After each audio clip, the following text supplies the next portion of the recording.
guys? So today we are going to start with the PS5 controller. So I got a PS5 controller. We're going to be doing a kind of a Batman Joker theme on it, and I thought it might be a little fun to do a PS4 controller breakdown at the same time, just because the PS5 controller is new. The teardown I don't think is going to be super difficult, but I thought it might be kind of fun just to see the two beside each other as we take them down. But the majority of this video is really going to be about just some of the basic processes that I go through when I'm actually doing a design on one. So here we go, we got our PS5 right there, and PS5, PS4. So they're probably seeing a lot of videos. There's a lot of really major tech blogs and all that. That is not me, that's not what I'm doing. But I thought it'd be fun just to compare the two while we were at it. That being said, one of the things I really love about this guy from a design standpoint is that this front panel we're gonna be removing, and I can decorate that completely separately from this panel, the touchpad, that panel, and of course the back. I've had a lot of people ask me about painting the back because of the little texture on it, but the texture is so minute that it's not going to affect anything. You won't even know it's there. On a PS4 controller, much like an Xbox controller, you just have the front panel, back panel, and of course the touchpad. Touchpad is bigger, but it's kind of irrelevant. There's not enough space difference on this to make that big of a difference.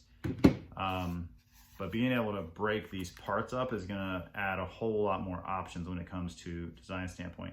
Also, an interesting factoid is that the toggles on these are the same. So this has got a new texture on it, but they're the same height, they're the same size, and they actually use the same joystick inside. So they're actually completely interchangeable, which I thought that was kind of interesting. It's also kind of cool because I have the metal toggles that I've been working on, and I might actually incorporate some of those into the design. So I hope you stick with me and kind of follow along. I'll try to make this video not forever long, and you know, kind of cool idea maybe just to see the design as I go, but I hope that maybe you can actually learn a few tips and tricks along the way as well, because that's what I try to do with this channel. So stick with me and we'll see what we got. Thanks so much. Okay, so here we go. We've got the PS5 and PS4 controller. I figured we'll set this one aside. We'll do a quick breakdown of the PS4 controller. And because there's like umpteen videos out there of how to take these apart, I'm just gonna break it down in fast speed, and then we'll look at it broken down next to the PS5 controller, and we'll do the same thing on that one. So here we go.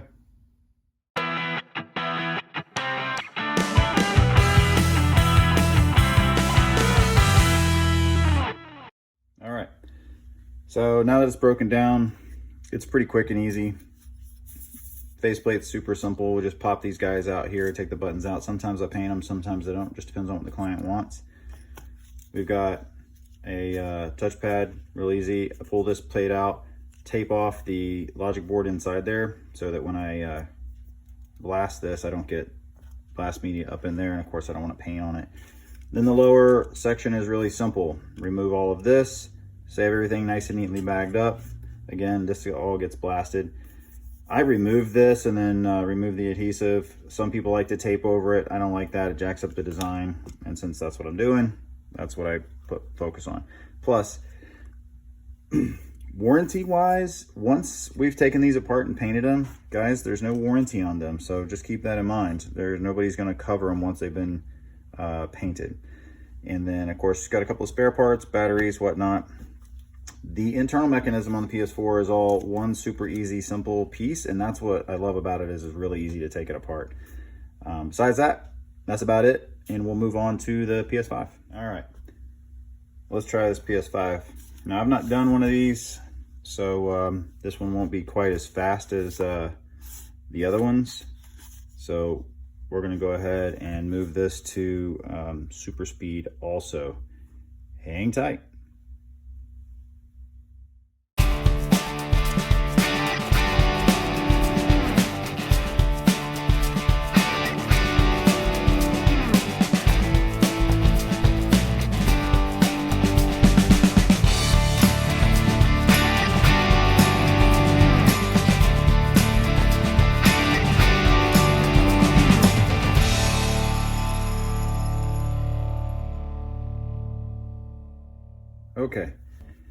substantially harder to take apart than this guy. Way harder. But not too bad, as long as you take your time. A couple of things that I wanted to point out, and if you watch any of like the real teardown videos, you don't have to desolder the rumble packs. I've seen several videos where they desolder the rumble packs to take them all out, take the rumble packs out. You don't need to do that in this case. You just need to be really careful, very much like an Xbox One controller. You can fold this out of the way. One of the biggest differences from this versus this guy is this is all together, and I only have to remove a couple of things. This has multiple ribbon cables in the front. You've got your little mic right here. You got a speaker right here. Ribbon cable, ribbon cable up here. So there's a lot to be careful of.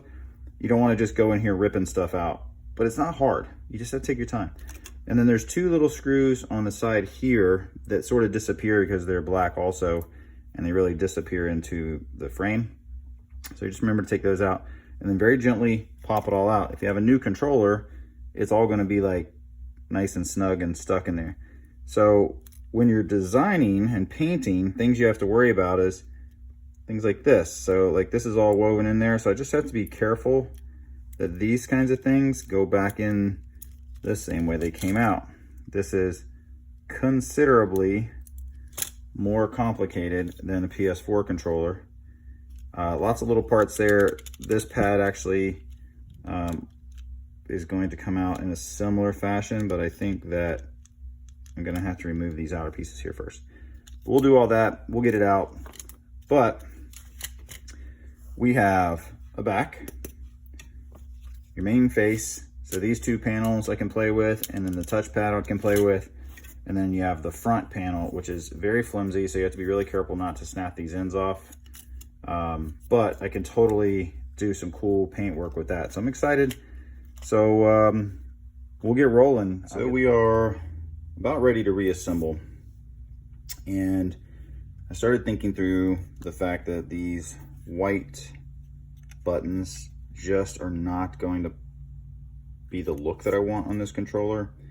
It's not a big deal. I'll just blast these and paint them too. So we're gonna paint them just a solid black to match this. Not a big deal, but I figured I might take a moment just to kind of show a couple of things. So PS4 controller, this just has the letters from a project I was working on earlier. Everything about this is pretty much identical in fit. So it fits in, the pad fits in with no problem. Functionality is fine. However, there is a small tab on the white one, and that tab fits down inside right there. So I don't know exactly what that will affect at the moment, but I looked at the board where it goes. I don't really see a place where it would make a difference. So I don't know, but I'm not going to chance it. We're just going to be painting this guy. The other thing is, if you look at all of the buttons lined up right here, you'll see that they pretty much match up, but they made some very minor changes. And this is the only thing I can think here is that they really didn't want people to use this previous buttons. I cannot think of another reason. But if you look at the legs on the sides, they slightly canted one leg on a couple of these buttons. Same thing with the square here. Slightly canted just the one button, so they're not usable in the same configuration that they were before, which is really too bad, because it would be awesome to be able to take some of these PS4 buttons and move them around and do stuff with them, but I'm assuming that they have some sort of reason. But if you're in the market for buying or wondering if they'll switch up, they will not. Now, this part not only is frustrating, but I found quite interesting. So the toggles, if you watch any videos, are exactly the same. So this is a PS4 toggle, and it goes on the joystick the same exact way. Same height, looks the same. If I switch these out, the owner probably would never even notice. except that the new ones have this little texture on them, which is, it's kind of nice, it's cool. Nothing like crazy or anything like that, but they're all basically the same. Where it's frustrating is, once again, they made a very minor change. Even though these are the same, I do these custom toggles for Xbox and PS4 controllers. They have rotated them 180 degrees. So if I want this to fit, it actually fits sideways. That is frustrating. So that means if I want to make any more of these, that they have to be made in a different angle, which means that my cutter, the guy that does my laser work, has to change his entire setup just to fix this. So that's a little bit of annoyance, but otherwise, we're about ready to reassemble, but I'm gonna pause on reassembly because I'm getting ready to blast and paint all these, and we're gonna make them all combat black so that they fit into the feel of this controller a little bit better. So we'll come back with that. I just thought I'd take a minute to share a couple of very minor differences that make a difference if you're trying to customize.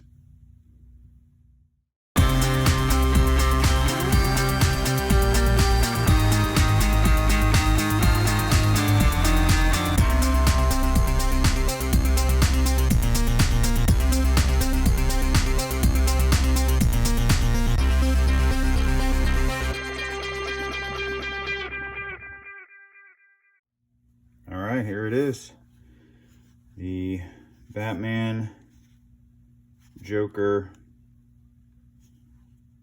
PS5. Why so serious? Really, definitely a little more challenging, but I really love this controller for design aspects. It really allows for a lot more design built into it. I appreciate you guys if you made it to this point. It's quite a long journey, a long learning journey for me too, as I had to learn all new steps for this controller. But I think painting the buttons black was the right step because it fits in much better. So hopefully the client loves that. Anyway, thanks so much for hanging tight. I do hope that you guys enjoy what I'm doing. And as always, if you like and subscribe, that helps me out. So I appreciate it. And until next time, talk to you soon.